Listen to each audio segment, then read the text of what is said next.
Shalom, selamat pagi saudara yang dikasihi Tuhan. Sebelum kita memulai aktivitas rutin kita pagi hari ini, mari kita bersama-sama datang ke hadapan Tuhan untuk sejenak duduk tenang di hadapannya. Kita mau kembali lagi mendengar dan merenungkan firman Tuhan sebagai sumber kekuatan dalam kehidupan kita. Mari kita siapkan hati kita dengan terlebih dahulu berdoa.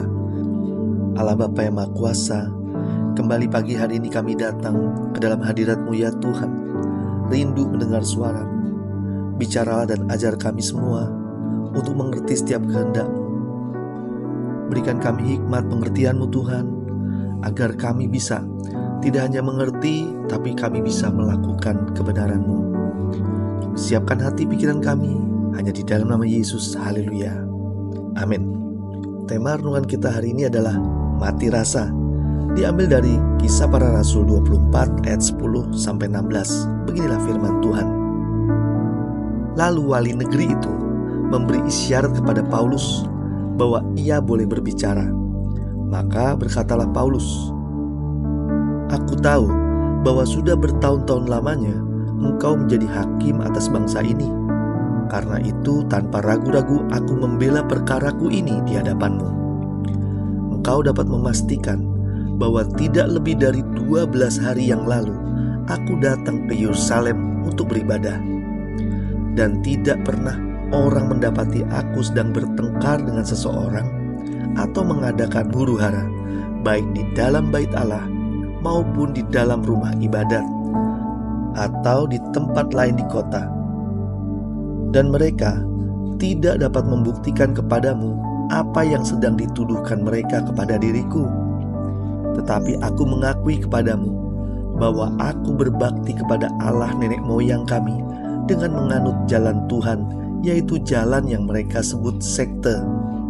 Aku percaya kepada segala sesuatu yang ada tertulis dalam hukum Taurat dan dalam kitab nabi-nabi. Aku menaruh pengharapan kepada Allah, sama seperti mereka juga, bahwa akan ada kebangkitan semua orang mati, baik orang-orang yang benar maupun orang-orang yang tidak benar. Sebab itu aku senantiasa berusaha untuk hidup dengan hati nurani yang murni di hadapan Allah dan manusia." Saudara yang dikasihi Tuhan, penyakit lepra atau kusta disebabkan oleh bakteri Mycobacterium leprae. Penderita lepra atau kusta akan mengalami perubahan bentuk tubuh karena ujung-ujung saraf mereka tak dapat merasakan sakit dan dapat dikatakan mati rasa. Mati rasa dirasakan pada telapak tangan dan telapak kaki. Jari-jari tangan, jari-jari kaki tidak merasakan apa-apa. Mereka tidak akan kesakitan bila melangkah di atas api atau bila jari mereka terluka oleh karena pisau. Akibatnya mereka nggak sadar kalau luka itu jadinya terbuka dan menyebabkan infeksi dan akhirnya mengalami kecacatan tubuh. Jadi, ujung-ujung saraf kita sangat berguna sebagai alarm untuk tubuh kita bisa merasakan sakit dan terhindar dari luka yang serius. Saudara yang dikasihi Tuhan, seperti fungsi rasa sakit pada tubuh kita, hati nurani kita juga berguna mengingatkan kita akan kerusakan rohani kita. Namun dosa yang sengaja dibiarkan akan menjadi kebiasaan dan dapat membuat hati nurani kita mati rasa.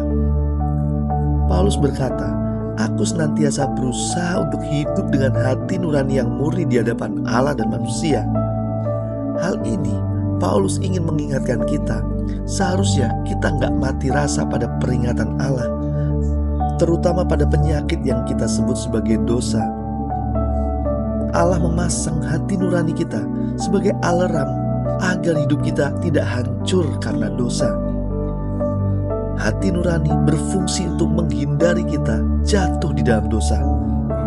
Jika kita mengabaikan hati nurani kita, sangatlah berbahaya karena dosa bisa masuk, berkuasa, bahkan menenggelamkan kita, dan kita gak bisa keluar dari kubangan dosa itu. Hindari kompromi terhadap dosa.